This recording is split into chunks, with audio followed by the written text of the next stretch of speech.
News ಲಂಚ್ಗೆ ಮತ್ತೊಮ್ಮೆ ಸ್ವಾಗತ. Metro ಹೇಗೆ ಬೆಂಗಳೂರಿಗೆ ಬಂತು ಅನ್ನೋದು ತಿಳ್ಕೊಳ್ಳೋಕೆ ಮೊದಲು ಈಗ ಕೇಂದ್ರ ನಗರಾಭಿವೃದ್ಧಿ ಸಚಿವ ಇವತ್ತು ಮೆಟ್ರೋಗೆ ಉದ್ಘಾಟನೆ ಮಾಡಿ ಚಾಲನೆ ನೀಡಿದಂತ ಕಮಲ್ನಾಥ್ ಮಾತಾಡ್ತಾ ಇದ್ದಾರೆ. ಅವರು ಏನು ಹೇಳ್ತಾ ಇದ್ದಾರೆ ನೋಡೋಣ. Committed to a policy of moving people, not vehicles.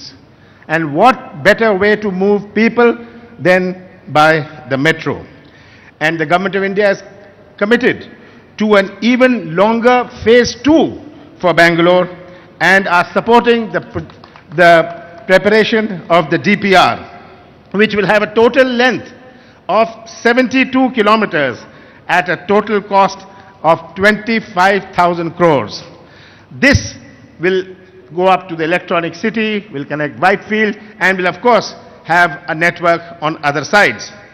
This proposal is presently with the state government, and I'll urge the Chief Minister for expeditious approval of this by the state government so that it can come to Delhi, and I assure the people of Karnataka and the Chief Minister of full support of the government of India in the phase 2 of this project. I am also happy to announce that the high-speed rail link project connecting Bangalore city to the international airport with a maximum speed of 145 kilometers per hour for 34 kilometers at a total cost of 6,000 crores would also be taken up by the Metro Rail Corporation. The urban sector, as India grows, as India continues on its growth trajectory, the urban sector faces huge pressures because along with growth comes the pressures of urbanization. Today, 60% of India's GDP is generated in the urban areas. In the next decade, 70% of India's GDP will be generated in the urban sector. 70% of new job opportunities will be generated again in the urban sectors. And it is estimated that during the next decade, India's urban population would exceed 500 million people. So it's extremely important that this challenge of urbanization, along with the growth which we see happening in all parts of the country, is addressed by all state governments. The government of India is supporting all states, particularly, I want to tell the Chief Minister, the state of Karnataka. We are supporting the state of Karnataka very extensively in this. Under the Urban Infrastructure and Governance Scheme of the JNURM, 46 projects have been sanctioned for Bangalore and Mysore at the cost of 3,781 crores with a central assistance of 1,452 crores. And in this, the government of India has already released 840 crores, out of which 206 crores has been released in the last few months. It's not only the big cities, it's not only the Bangalores and the Mumbais and the Kolkatas or the Chennais, it is also our tier 2 cities. It's our tier 3 cities which are facing the huge challenge of urbanization. And for this, under UID SMT, we have again sanctioned for Karnataka a mission allocation of 414 crores and committed central assistance of 551 crores towards 38 projects in 30 of the smaller cities. The central government has already released about 470 crores, and out of which a large part has been released in the last 6 months.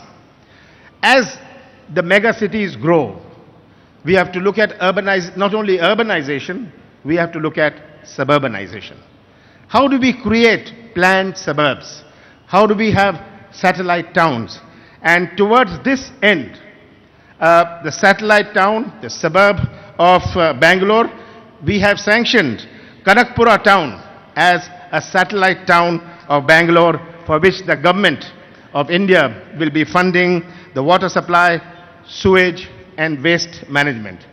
In any strategy of urbanization, suburbanization has to take priority. because the carrying capacity of cities like Bangalore are now much beyond what the Bangalore city can hold. So state governments have to look at their cities, their major cities, and evolve plans of suburbanization, planned suburbanization. The Government of India has also been supporting Karnataka in the roads and highway sector. I was road minister, and particular priority was given to Karnataka.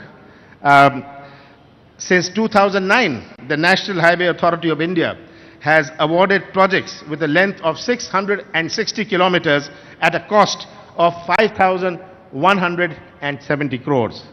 And in addition to this, many and perhaps the largest number of roads under the central road funds were sanctioned. I would only urge the Chief Minister and the state government that Bangalore is known as the city of gardens. From my state in Madhya Pradesh, when we think of Bangalore, we think of it as a beautiful city. We think of the state of Karnataka as a great state. It is for the state government to plan and address the issue of urbanization in a methodical and a scientific manner, so that Karnataka and Bangalore continues to have its pride of place in the country. Bangalore and Karnataka has already demonstrated to the world and to India its intellectual talent. Now Bangalore and the state of Karnataka must demonstrate its skills in planning and having urbanization pressures addressed with the highest priority. Before I conclude, I would like to thank JICA and the government of Japan for their support. Not just support, for their continuous support. Not just support for Bangalore, but for support of several metro projects in the country. If it was not for the support of Japan, we would not have perhaps been able to move at the pace of metros which we have been wanting to do. We are now looking at metros. We are now looking at metros in all cities above 30 lakh population.